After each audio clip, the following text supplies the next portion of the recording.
President Trump today also commented on the trade negotiations between the U.S. and China, saying there may be some flexibility on the self-imposed March 1st deadline if the two countries are close to a deal. As of now, if no deal is reached, March 1st is the date that additional tariffs will be put on Chinese imports to the U.S.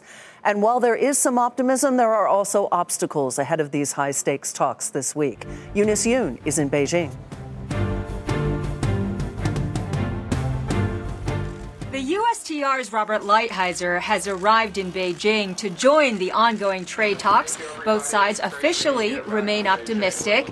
The Chinese Foreign Ministry made a statement yesterday that China hoped for a good result. But I spoke to a source who's familiar with the negotiators on the Chinese side, and he painted a picture of frustration among the negotiators. There's a feeling that the negotiations are about the U.S. making demands on China, but not giving anything in return. For instance, he said the Americans have been unwilling to budge on restrictions of high-tech exports to China, which the Chinese believe can reduce the trade deficit and has been a long-standing complaint by Beijing. Generally, there's a sense that the Americans are being very harsh and not giving the Chinese face, and that it appears to them sometimes that certain negotiators want to push the Chinese to the point that the talks fail.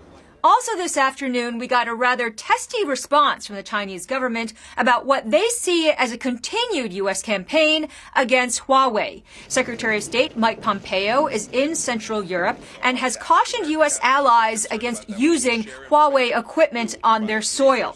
The Chinese Foreign Ministry responded today, saying the U.S. has threatened and provoked relations between China and other countries and discredited the legitimate development and cooperation of Chinese companies. The actions of the United States are neither fair nor moral. This highlights how difficult the negotiations are between the U.S. and China. For Nightly Business Report, I'm Eunice Yoon in Beijing.